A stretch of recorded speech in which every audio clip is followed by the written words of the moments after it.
የማለዳችን የመዲናችን አዲስ አበባ ማለዳዋ ምን መልክ አለው የትራፊክ እንቅስቃሴውስ እንዴት ባለ መልኩ እየተሳለጠ ነው የሚለውን ጉዳይ ደግሞ ምን ሰማበት ሳለ ደርሰናል። ባልደረባችን ቅድስት አባተ የተለያዩ የአዲስ አበባ የመዲናችን የትራፊክ እንቅስቃሴ ዞር ብላ ተመልክታ ተጨማሪ መረጃዎችን ልታደርሰን በቀጥታ የስርጭት መስመራችን ላይ ትገኛለች። ቅድስት እንዴት አድረሻል? መረጃዎችሽን መቀጠል ትችያለሽ። እንደምን አድራችኋል? አመሰግናለሁ ዙፋንና ወንድሙ። ያው እንግዲህ በማለዳ ቀደም ሲል እናንተም እንደጠቀሳችሁት መለደ ብለን ተነስተን መዳረሻችን እዚህ መገናኛ አድርገናል። ያው ማለዳው እንደሚታወቀው ቅዝቃዜ ነው። በዚህ ቅዝቃዜ ግን የሰው እንቅስቃሴ አላቆመም። መገናኛ እንደሚታወቀው የከፍተኛ የሆነ የሰውና የመኪና እንቅስቃሴ ያለበት አካባቢ ነው።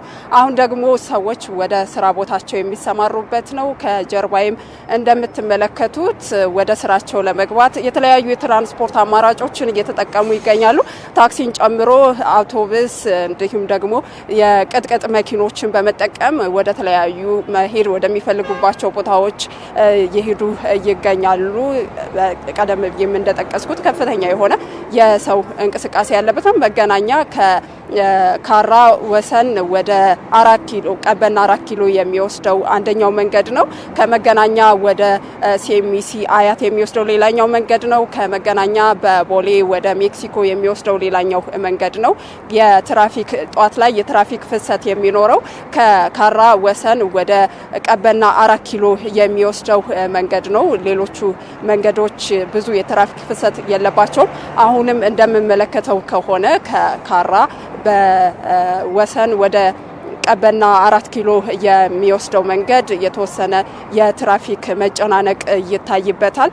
የመገናኛ አካባቢ ከፍተኛ የሰው እንቅስቃሴና የትራንስፖርት እንቅስቃሴ ያለበት በመሆኑ መጨናነቅ ይፈጠራል። ከዚህ በፊት የኮሪደር ልማት ከመሰራቱ በፊት ሰውና ትራንስፖርት እየተጋፋ የሚሄድበት ነበረ። አሁን የኮሪደር ልማት ሰፊ የሆኑ የእግረኛ መንገዶች በመኖራቸው በኮሪደሩ ልማት ምክንያት ሰዎች የእግረኛ መንገድ በእግረኛ መንገድ ዘና ብለው እንዲሄዱ የተሽከርካሪዎች ደግሞ በተሽከርካሪ መንገድ እንዲሄዱ አድርጓል።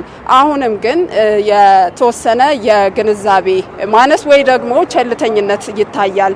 መገናኛ አካባቢ ለምሳሌ የእግረኛ መንገድ የዜብራ መንገዶች አሉ።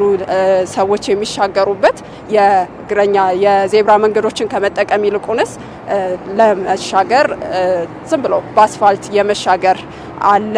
አንዳንዶች የእግረኛ መንገድን ትተው በአስፋልት የመጓዝ ችግር አለ።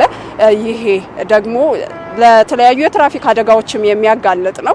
ስለዚህ እግረኛው በራሱ ለትራፊክ አደጋ ላለመጋለጥ ጥንቃቄ ማድረግ አለበት። ዜብራን ተጠቅሞ መሻገር አለበት። ግራና ቀኝ በማየት የመኪኖችን በማየት የመኪና ርቀቶችን በመረዳት መሻገር ይኖርበታል። ተሽከርካሪዎችም እንግዲህ ከቀደም ብዬ እንደገለጽኩት ከካራ ወሰን ወደ ቀበና 4 ኪሎ ያለው መንገድ ጧት ላይ በጣም የሚጨናነቅበት ነው። አማራጭ መንገዶችን መጠቀም ይችላሉ። ከካራ ወሰን የሚመጡ የተሽከርካሪዎች በተለይ ደግሞ በጫካ ብለው በጫካ መንገድ አሁን የተሰራው መንገድ አለ። እሱ ክፍት የሚሆንበት አማራጭ ስላለ በጫካ መንገድ ብለው ወደ በቀበና በኩል ወጥተው ወደ 4 ኪሎ መሄድ ይችላሉ። አማራጭ መንገዶችን መጠቀም ከትራፊክ መጨናነቅ የሚቀንስ ነው። እግረኛውም ደግሞ በዛው ልክ በመጠንቀቅ ማሽከርከር ይኖርበታል። እንግዲህ እዚህ አካባቢ ያለው የትራፊክ ፍሰት እንደምታዩት ከጀርባይም በርካቶች እንግዲህ ወደ ስራቸው ለመሄድ አማራጭ የትራንስፖርት መንገዶችን እየተጠቀሙ ይገኛሉ። ምሽት ላይ ደግሞ ከ4 ኪሎ ቀበና ወደ ወሰን ካራ የሚወስደው መንገድ ይጨናነቃል። አሁንም ይህንኑ የጫካ መንገድን በሩሲያ ኤምባሲ ብለው የጫካ መንገድን እንደ አማራጭ ተጠቅመው መሄድ ይችላሉ ማለት ነው።